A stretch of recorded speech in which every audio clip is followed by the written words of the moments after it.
Shalom and good morning. We're going to start a short series, a few lessons of getting to know a little bit the book called Keter Shem Tov. Keter Shem Tov is the primary book putting together Torah ideas, Torah teachings from the holy Baal Shem Tov. The Baal Shem Tov is, of course, the founder of Chassidut. He is the wondrous, mysterious figure of whom many stories are told, and who gave us this beautiful, amazing light of Chassidut. He brought it into the world, and he gave sort of the first chord, or many chords, many Torah, of the Chassidic energy or vibe or atmosphere or melody. So he started this melody or symphony by now of Chassidut. And he himself never wrote any of his Torah. He didn't want them written down. He would only teach them. They were something that were supposed to be only live, only, so to speak, an oral Torah, a new kind of oral Torah. Just like the original oral Torah was not meant originally, was not intended to be written down. But, of course, the students couldn't help themselves.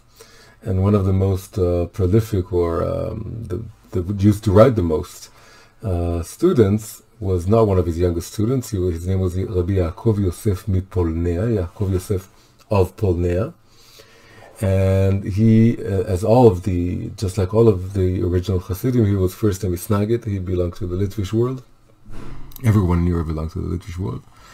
And then each one, in his own way, went through this process of sort of realizing that the Baal Shem Tov is really a novelty and something good, not something to be afraid of, not something that is a new kind of Shabta'ut that was the main fear of the Misnagdim at the time.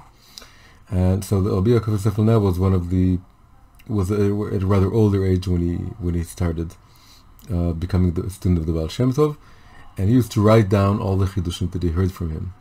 And he writes very verbosely. His essays are very long and very detailed, and quite a few books. If you go over them, every once in a while, he has this thing. He says, "This is what I heard from my teacher," meaning the Baal Shem Tov. So one day, after both of them were long gone, the Baal Shem Tov and the Rabbi Yaakov Yosef Polnea, someone sat down and went over all of Rabbi Yaakov Yosef's books, and stopped every moment, every time he found, and this I heard from my teacher, and he cut them out, and he put them into this book called Keter Shem Tov. And it's not always so thick. This is a later edition. It was out in a smaller edition. This is just has a lot of comment, a lot of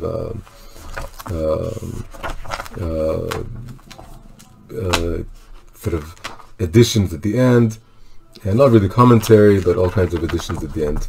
So Keter Shem Tov is a collection of all the times that the Rabbi Yaakov Yosef Mipolnea mentioned the Baal Shem Tov, and all the chidushim that he brought in his name, spread out over his various books. And the editor put them in a certain order, and this is the book Keter Shem Tov. And what we're going to do, we have about 8 classes. That's for now. We're going to go start from the beginning and go over the first few Torot. So the first one is an exception to the rule. The rule was that the Baal Shem Tov didn't write, and his shiurim were written by other people, or his chidushim. But the first Torah in Keter Shem Tov is actually a letter from the Baal Shem Tov himself. It's a letter that he wrote to his brother-in-law.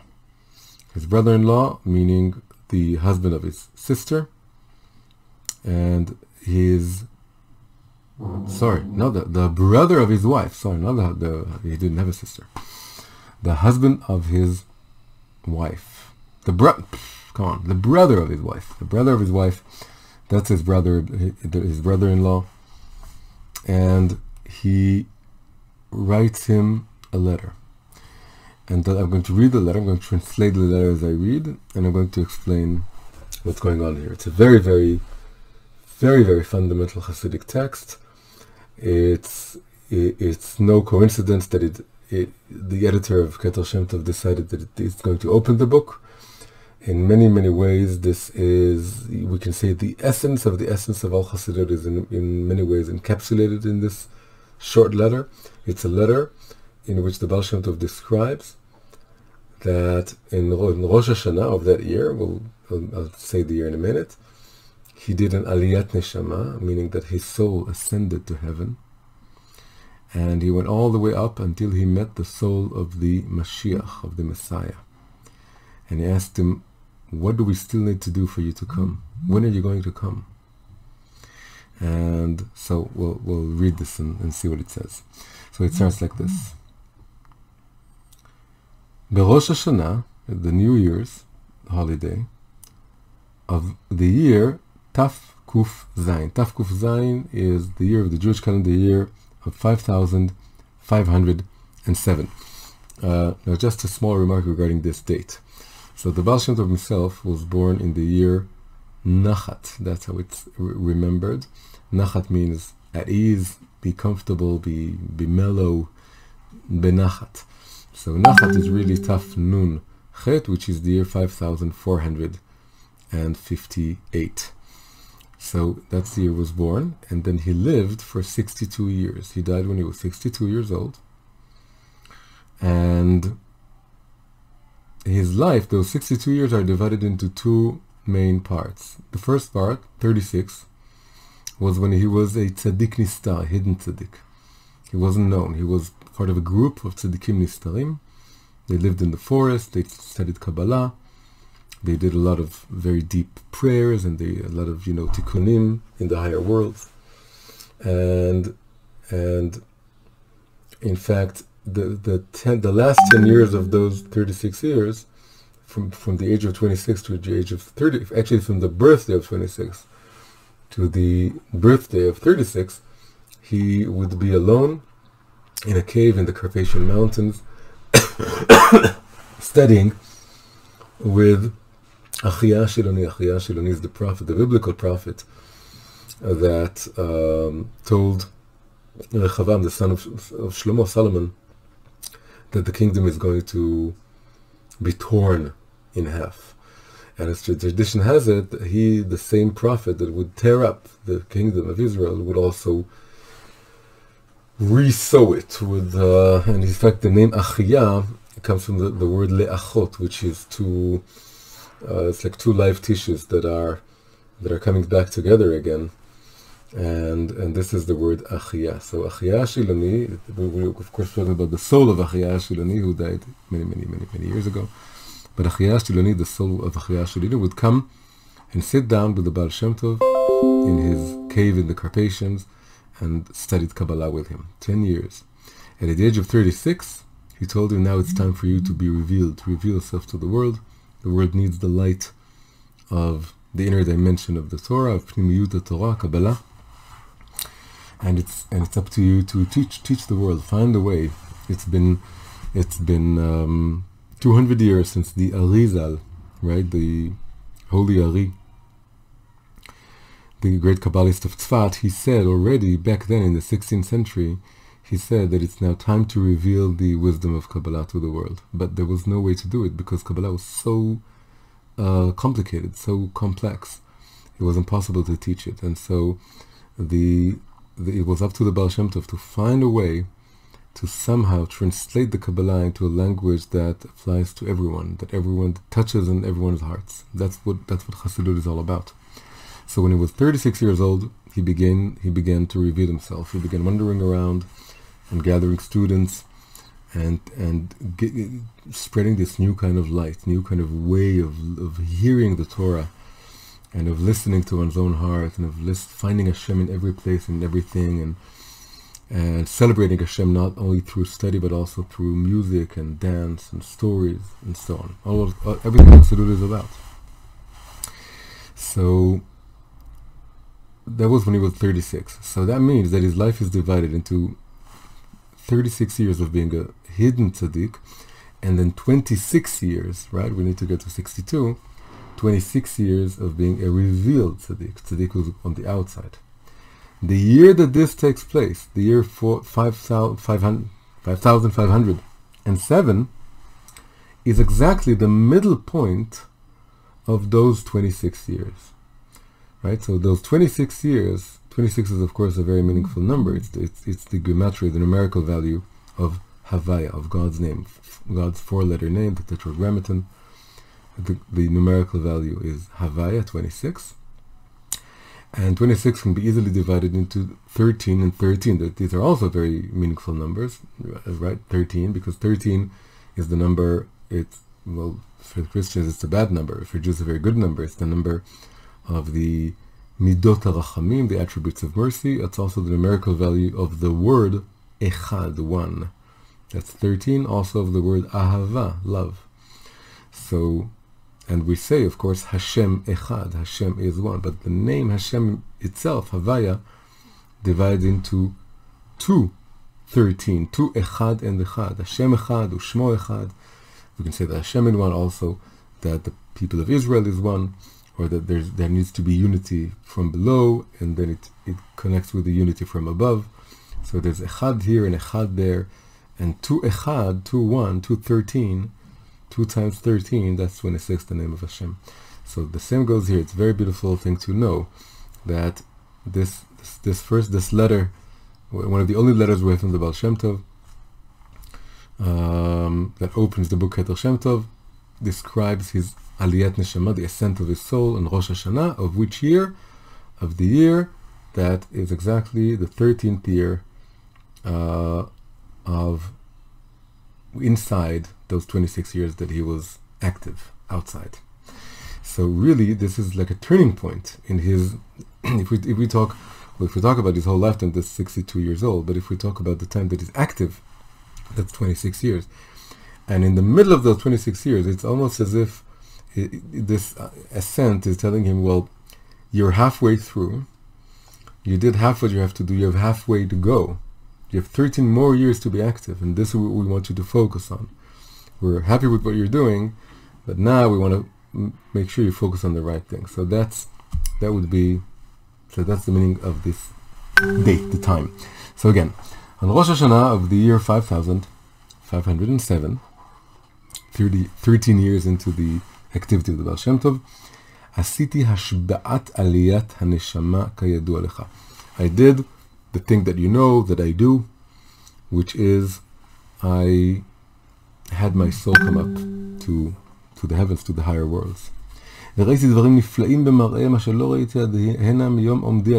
seen wondrous things that I've never seen from the day that I was mature, that I stood my own ground, or I had my own dat.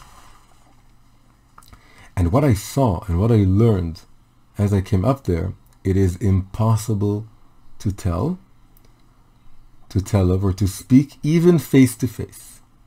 Right? So now, but he says this, but now he's going to tell a few things that he saw there. But going back down to the lower Gan Eden, right? Up in the higher worlds, there are two Gan Eden, two gardens of Eden. There's the lower Garden of Eden and the higher Garden of Eden. So he went all the way to the higher Garden of Eden, then he came back to the lower Garden of Eden, and he saw, Vera'iti, and I saw several souls of both the living and the dead. So the dead are there, that's obvious, but some souls just like him that are still alive are also there in this heavenly Garden of Eden. Some that I know, some that I don't know, without number or measure. I couldn't even count the number of souls that I saw there. And they all went up and down. Ratzo vashov. Ratzo is the movement, the run. It's called the run and return. The Ratzo is the run of the soul upwards, and Shov is the return of the soul downwards. They were all going up and down, just like the angels of the ladder, Jacob's ladder in his dream. And they did this going up and down from world to world through the pillar that is known to those versed in the esoteric wisdom of the Torah. That is Yudei Chen. Yudei Chen means those who know Chokhmah Nistara, those who know Kabbalah. And what he's referring to is the fact that in between there are many, many worlds in Kabbalah, higher worlds, and between the worlds, there is a kind of pillar, an amud, a kind of ladder, a kind of channel that connects. Every world has sort of a hole in the middle, and that hole is like, there's a sort of elevator or a pillar that goes up to the higher world, and this pillar is like a thread that ties all the worlds together. It's just like an elevator connecting all the floors. So he sees all these souls going up and down this pillar. And of course, just this idea that there's a hole in the center of each world is a very deep concept that maybe we'd open up some other time. So, and they were all very joyful. All these souls going up and down were very, very happy. And the mouth cannot describe, and the physical ear cannot hear the immensity of their happiness, of their joy. And I also saw many reshaim, many wicked people, wicked souls that have done tshuva. Right? That's one of the things you see up there. That's a very fundamental thing in Chassidut, that Chassidut very, very strongly believes that every wicked man can, in this lifetime, do tshuva. And we have to believe in their innate goodness. So he sees it very clearly, that the reshaim that in this world appear to be very wicked and very, very full of bad deeds, they've all done tshuva, and all of their evil deeds have been forgiven. Ba'asher sha'et ratzon gadol, it was a time of great et ratzon, I don't know how to translate et ratzon, a time of goodwill from Hashem's side. And it was so incredible that I found it hard to believe. I found it incredible in my eyes also when I saw some wicked people that I knew that have now did tshuva. So that's amazing. The Baal Shem Tov tells us, there are some people I didn't even believe they could do tshuva, but they could, and I saw them there. I saw. And then he says to his brother-in-law, he says, you know them also. And maybe his brother-in-law knows who they're referring to. He says, some people, you know them, that I wouldn't think they could ever do tshuva, but they were there, and they were pure and just and holy souls. And they were also very, very joyful as they were going up this pillar. And all of them asked me again and again, telling me, please join us. Come and join the higher worlds with us. And help us, because you can help us go further up. You can teach us as we're going up this heavenly realms. And the joy was so great that I was almost about to agree. And then I asked my teacher to go with me. Who is his teacher? We just said before, it was Achia Shiloni the prophet. He was there also. And he told him,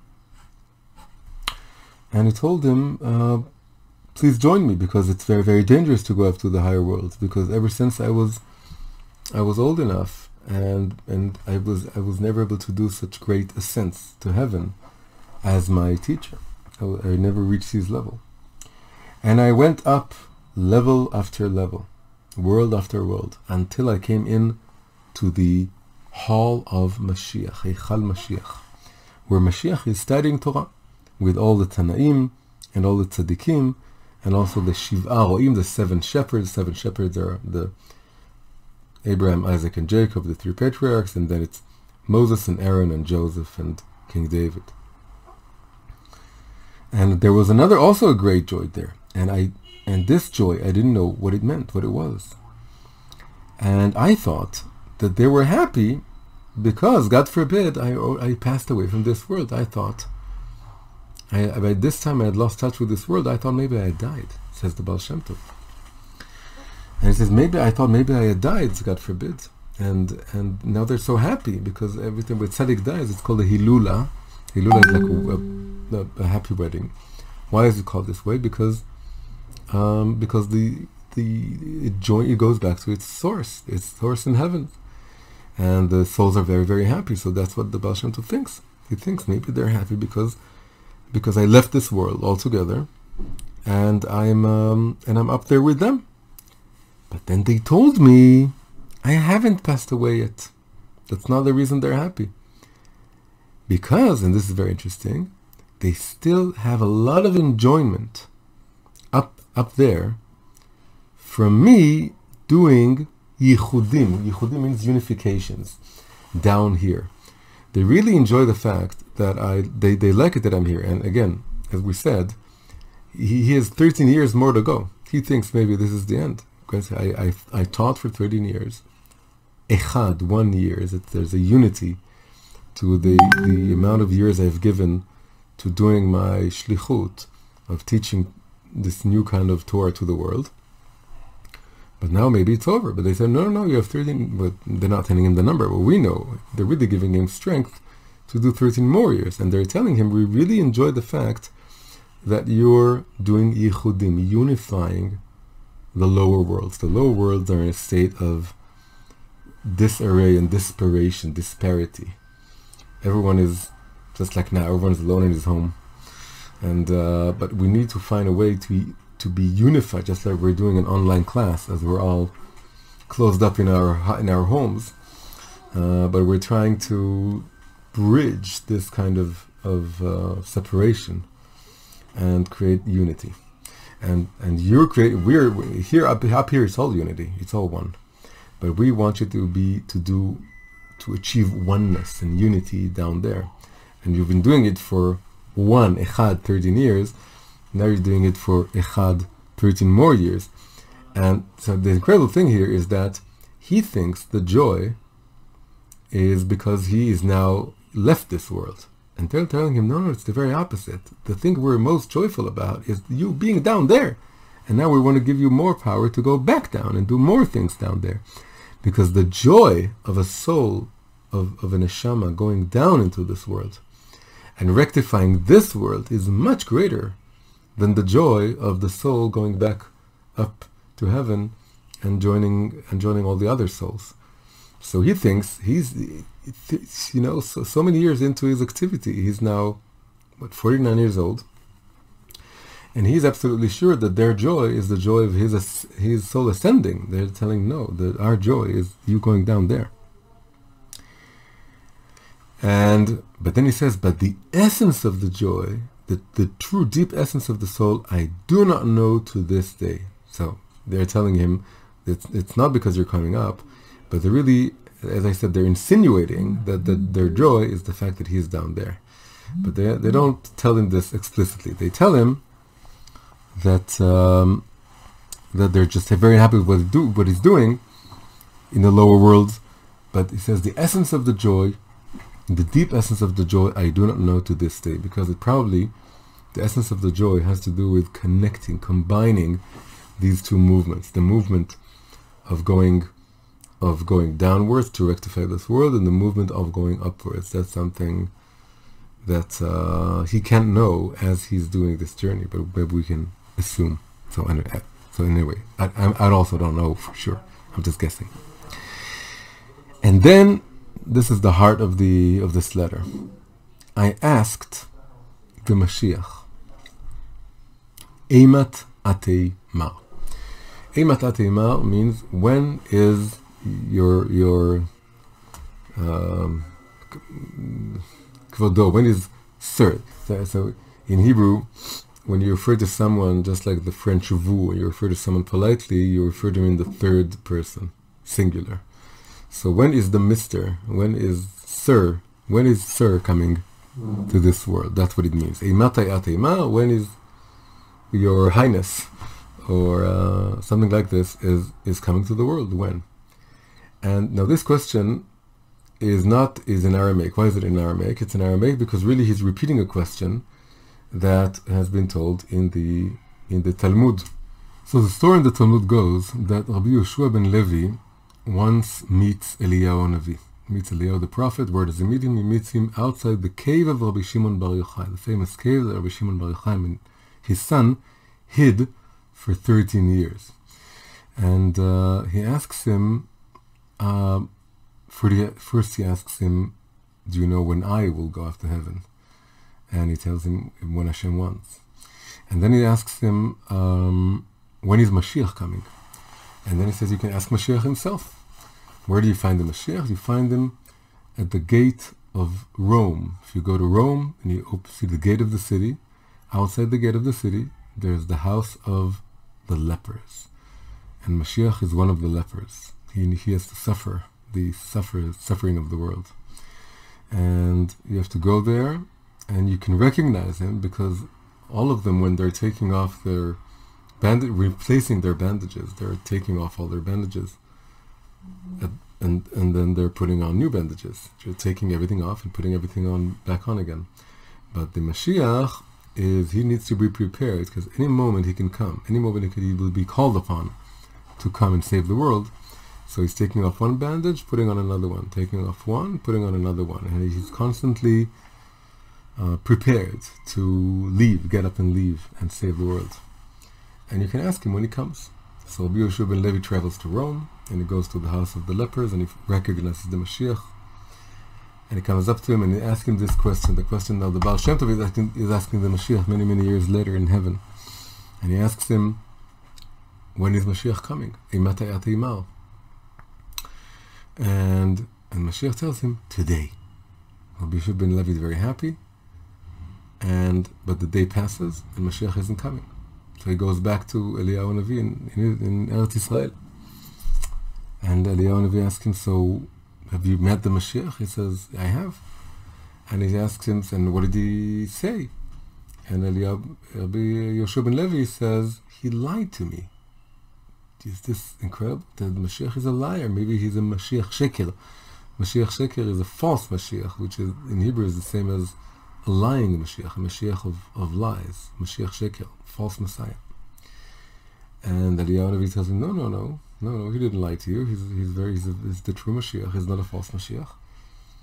But he told you Hayom, and he meant by Hayom, by today, he meant the verse Hayom im bekolo tishmau. Today, if you heed his voice. And where is this verse coming from? Hayom im bekolo. This is a verse from Psalms, from Tehillim. Hayom im bekolo tishmau. If you heed his voice, he will come. So that's the original story. Rabbi Yehoshua ben Levi goes to Rome, a very earthly place, the earthly of the earthly, because it's the house of lepers. And he meets the Mashiach, and he says, I'm going to come today, but it's really dependent on you. This today is somehow a today within you. So now we have a new version of this story, a Chassidic version, in which the Baal Shem Tov is meeting the Mashiach and asking him the very same question. And the Mashiach gives him an answer. It's a different answer, but if we combine the answers, then something interesting happens. The Mashiach says, Bazot teda, with this you will know. When your study will be advertised, will be publicized, and will be revealed to the world, v'yafutzu ma'ayonotecha chutza, and the fountains of your wisdom. This is a verse from Mishlei, from Proverbs. But in this case, it means the inner fountains of your wisdom. When they will spread out to the world, everything I taught you, everything you were able to grasp, and everyone will be able to do unifications, right, to make this world one, unify this world. And soul essence, everyone in the world, when everyone will be able to do the kind of unifications, ichudim, and aliyot neshama, souls going up to their source in heavens, then all the klipot, all the external outer shells of things that are covering up the good that's inside them will fall away, and it'll be a time of goodwill and of salvation for everyone. So that's the answer of the Mashiach, the very hard answer. And before we go on, we can say this. We can say that when we're talking about Yafutzu ma'ayonotecha chutza, there being inner fountains of wisdom and truth that need to spring forth to the outside. So he's telling this to the Baal Shem Tov, but the Baal Shem Tov is writing this to his brother-in-law. And now we're reading this, and each one of us can read this as referring to him, Yafutzu ma'ayonotecha, your own fountains. And And this, in a very beautiful way, connects to the first answer given to Rabbi Yoshua ben Levi of today. Today, if you heed his voice, we can understand both these answers as referring to the dimension of time. There is a time, there will be a day in which we heed Hashem's voice and the Mashiach will come. There will be a day in which the fountains of the Chassidut will spread forth and reach all the corners of the world. But we can also see it not as in the dimension of time, but in the dimension of soul. But according to Sefer Yetzirah, there are 3 dimensions of space, 1 dimension of time, and a 5th dimension of soul. And every time we see something that has to do with the dimension of time, if we want to see it in a more interior way, in a more pnimi way, a way that connects to us, we need to translate the dimension of time to the dimension of soul. And then we can say that the moment Mashiach comes, the day, today, this day, in which we heed Hashem's voice, and that's the same day as our fountains are springing forth, it's really the highest point of the soul. Our soul is like the arrow of time, and it's pointing upwards, and it's pointing to the point in the future that's really the highest points of our own Keter, of our own superconscious. And in that messianic point, messianic level, right, the word Meshichi in Hebrew is the same letters as Chamishi, which means 5th. There are 5 levels to the soul. The highest one is the 5th one. It's really above our consciousness. It's super conscious, and it's called the Yechidah of the Nefesh. This is a 5th or messianic Chamishi Meshichi level. And in this level, this is the level that the fountains that are coming from the groundwater, that here is the higher groundwater above our head. The fountain is where the groundwater comes up and reveals itself to the surface. So we can say that there's a hidden level reservoir of water above our heads, and there is a fountain. There's a point in our consciousness, a small point in which this water is dripping into our consciousness. And when that spring opens, and it could be today, it's this day, it's the day, the central day, the day, the definite article day, Hayom, that is the most definite, the most absolute, the most strongest, deepest part of us. This is the point he's referring to. This is the point that all Chassidut is meant to reconnect us with. And so we see everything from that perspective, from this higher perspective of today, of our springs, the fountains of our wisdom, of our neshama springing forth. But we have to be connected to this. We have to find the hidden fountain, the hidden spring. And we're connected to that. We're connected to the root of our neshama. But when the Baal Shem Tov hears this, because he also wants the Mashiach to come in the dimension of time, not just the dimension of soul. And it's not just in his own dimension of soul, everyone's dimension of soul. And for that we need also time. And then he says, I was astonished by this. And it caused me a lot of sorrow. Because it would take so long. Be'arichut hazman. The time would be so long until everyone can learn to unify this world and to do Aziyot Neshama. They have their souls ascend to heaven. When will this be? It's take millennia maybe.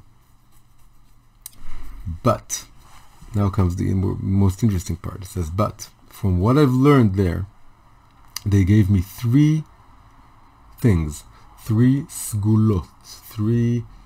How do I translate sgulot? A sgula is when there's something that you do, and it's like not a trick, but it's a kind. It hastens things. It gives you. It's like a good luck charm. That's a sgula. A sgula is not, but it's not necessarily an object. It's something that you do or you say, and that has the power to bring something good into the world.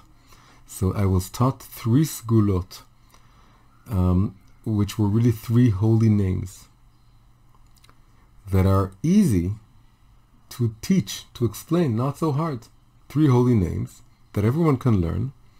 And I cooled down a bit, says the Baal Shem Tov, I cooled down a bit. And I thought, maybe, using this, then the people of my own soul type, and Shei Gili, my own soul group, my students, the family of souls that are connected to me, will reach the same level that I have reached.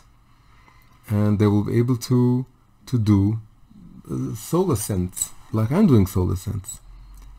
But I was not given permission to reveal those 3 names all my life. I was put under a vow that I must never teach those 3 names. So he was astonished and made full of sorrow that it would take so long for people to learn everything that he knows. Then he was given 3 holy names, that if you learn them, you can do this. But then he was told, so he cooled off, he was relaxed. Now that's okay, I'm going to teach everyone those 3 names, and everything will be okay. Everyone will be able to do what I do, and Mashiach will come. But then he says, no, sorry, you can't teach those holy names to anyone, ever. And I'm still under this oath, says the Baal Shem Tov. But now, something very interesting happened. This is almost like one of those letters that people wrote under dictatorships or during times of war, that they would encode messages in their letters. The letters would pass the censorship because they would appear to be very straightforward, very innocent. But really, there was a coded message in the letter. And this is really what it looks like the Baal Shem Tov is doing. He's really finding a way to transmit to his brother-in-law and to us, to all of us, the content of those three names. And he says like this: but this I can let you know, and Hashem will be in your help, will assist you, lenochach Hashem darkecha, as you traverse this world with Hashem in front of you. And as you're praying and as you're studying, right, the 2 main things Jews do, praying and studying, with every speech that you utter, every word that comes out of your lips, you need to unify, and in one way, liyached Shem or liyached Sham, unify there or unify with a name, and just concentrate. Every word that you say, you think about unity. And then he says this incredible thing, and this is really the upshot of all of this letter. This is what we're getting out of this letter, and we're just going to say this briefly now, and then maybe tomorrow we'll go deeper into it. He says, Bechol ot va'ot, in each and every letter of the alphabet, of the Hebrew alphabet, each and every letter of the Torah, each and every letter of the prayer, there are 3 things. Now, it's no coincidence that he's talking about 3 things. It's really, like I said, he is trying to find an indirect way of explaining the 3 Kabbalistic names. That's really what Chassidut is all about, is taking Kabbalistic concepts and translating them into something we can understand. He has no permission to reveal the 3 holy Kabbalistic names, but he can find a way of saying the Chassidic version of them. And the Chassidic version is this: every letter has 3 levels to it. Olamot, Neshamot, Ve'elokut. Worlds, souls, and divinity. Everything in the world has these 3 levels. Worlds is the external aspect of things, how they appear in the world, and what they're made up of. And this is its world. This whole world is just one big world and many worlds, but it's still the outside of things. And everything is a world of its own, but it's just the outside of things. And if you go deeper, you reach the level of souls, and the level of souls is the inner dimension of everything. You can look at this world and see a physical universe with galaxies and stars and planets and animals and trees, but we can also see souls. There are souls everywhere. There are human souls and animal souls, and ultimately everything is a soul. Even a stone has a kind of soul, and there's a soul to everything. And the level of souls is a higher and deeper level. So there's worlds, and then there's souls. World is more the objective outside of things, and souls is the subjective inside of things. But then there's a third level. The third level is Elokut, godliness. Not only is there a soul in everything, there's also godliness in everything. And when you go into things, you need to find their neshamot, and then you need to go deeper and to find the point of godliness in everything. So every letter has olamot, worlds, neshamot, souls, and elokut, godliness. And then it says 3 verbs, and they go together with the 3 nouns, right? Worlds, souls, godliness are nouns, but then it has 3 verbs. They ascend, and they connect, and they unify. Now the idea is that there's a correspondence. The worlds need elevation, and the souls need connection, and godliness has to do with unification, unifying everything together. So olamot, neshamot, elokut, world, souls, godliness, and then olim, ascend, mitkashrim, are bonded, but bonding is a better word than connection. It's bonding, so it's ascent, and they ascend, they bond, and they unify. And then he says they bond and they unify the letters, and they become one word. And then they're unified in godliness. So if you look at this, it's beautiful. First he says the 3 verbs, ascend, bond, unify. Then he says only bond and unify, and then he says only unify. It's like a pyramid that he creates here. And so you have the letters, and they combine into words, and the words are connect. So it sounds like the worlds are different letters, and the neshamot are words that they mean something. But then when the word is part of the Torah in heaven, that's like godliness. So it's words, again, it's words, souls, godliness. So when you focus in this way, whatever you study, whatever you pray, you will attach yourself, your soul, and you will bind your soul with them, with all the letters, in all the levels. You need to connect the Torah in the level of worlds, and then in the level of souls, and then in the level of godliness. And it can be done. And then all the worlds will be unified as one, and will ascend. And there will be an immeasurable joy in heaven, that the joy that you see in a wedding in this world between a groom and a bride is like a tiny earthly version of the kind of joy that happens when you study Torah and connect all these 3 levels.